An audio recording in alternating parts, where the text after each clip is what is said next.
ജാഥയ്ക്ക് ഒറ്റപ്പാലത്ത് സ്വീകരണം നൽകി. ഒറ്റപ്പാലം ഓപ്പൺ ഓഡിറ്റോറിയത്തിൽ നടന്ന സ്വീകരണ സമ്മേളനത്തിൽ നൂറുകണക്കിന് തൊഴിലാളികൾ അണിചേർന്നു. വിവിധ ആവശ്യങ്ങൾ ഉന്നയിച്ച് സംയുക്ത ട്രേഡ് യൂണിയൻ ജൂലൈ 9-ന് രാജ്യവ്യാപകമായി നടത്തുന്ന ദേശീയ പണിമുടക്കിന്റെ പ്രചരണാർത്ഥം AITUC സംസ്ഥാന സെക്രട്ടറി മുരളി ക്യാപ്റ്റനായി സംഘടിപ്പിച്ച മധ്യമേഖല ജാഥയ്ക്ക് ഒറ്റപ്പാലത്ത് സ്വീകരണം നൽകി. തൊഴിലാളി പക്ഷപാതിത്വമുള്ള നിയമങ്ങളായിരുന്നു അത്. ഇതാണ് അതിന്റെ ചുരുക്കം. അതുകൊണ്ട് ആ തൊഴിൽ നിയമങ്ങൾ സംരക്ഷിക്കുക എന്നാൽ ഇന്ത്യയിലെ മഹാഭൂരിപക്ഷം വരുന്ന തൊഴിലാളികളെ സംരക്ഷിക്കുക എന്നത് തിരിച്ചറിഞ്ഞിട്ടുണ്ട്.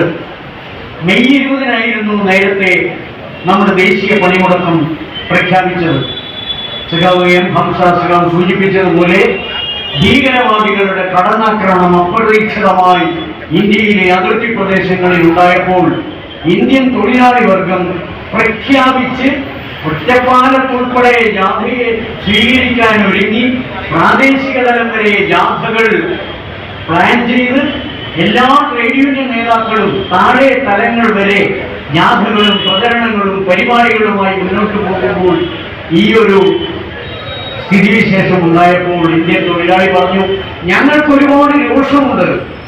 ഒറ്റപ്പാലം മുനിസിപ്പൽ ഓപ്പൺ ഓഡിറ്റോറിയത്തിൽ നടന്ന സ്വീകരണ സമ്മേളനത്തിൽ CITU ഡിവിഷൻ പ്രസിഡന്റ് കൃഷ്ണദാസ് അധ്യക്ഷത വഹിച്ചു.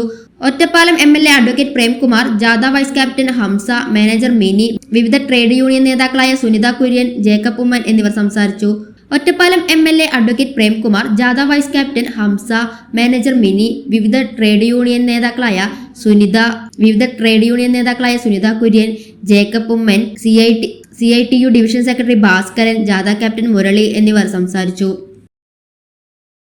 ഈ കോരിച്ചൊരിയുന്ന മഴയത്തും അനുകൂലമല്ലാത്ത കാലാവസ്ഥയിലും ഇതൊരു വലിയ ഉത്തരവാദിത്വമായിട്ടാണ് സംയുക്ത ട്രേഡ് യൂണിയൻ ഇന്ത്യയിൽ ഇത് ഏറ്റെടുത്തത്. നമ്മളെ ഭരിക്കുന്നത് ഒരു കേവലം മതാധിഷ്ഠിത രാഷ്ട്രീയ പ്രസ്ഥാനമല്ല, അതിനപ്പുറത്ത് വലതുപക്ഷ പിന്തിരിപ്പൻ സാമ്പത്തിക നയം ഉയർത്തിപ്പിടിക്കുന്ന ഒരു മുന്നണിയാണ്. RSSനാൽ നിയന്ത്രിതമാണത്.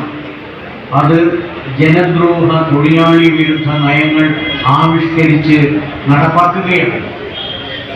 അതിൽ നിന്നും രാജ്യത്തെ രക്ഷിക്കണം. 93% ഇന്ത്യൻ തൊഴിലാളികളും അസംഘടിതരാണ്.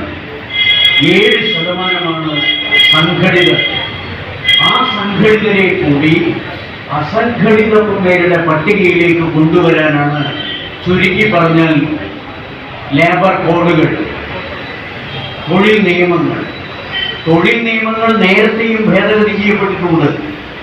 പലരും ചോദിക്കുന്നു ഇതാദ്യമായിട്ടാണോ? അല്ല. പക്ഷെ ആ ഭേദഗതി ചെയ്യപ്പെട്ടപ്പോഴെല്ലാം തൊഴിൽ നിയമങ്ങളുടെ അന്തസത്ത മുൻ ഗവൺമെന്റുകൾ പാലിച്ചിട്ടുണ്ട്.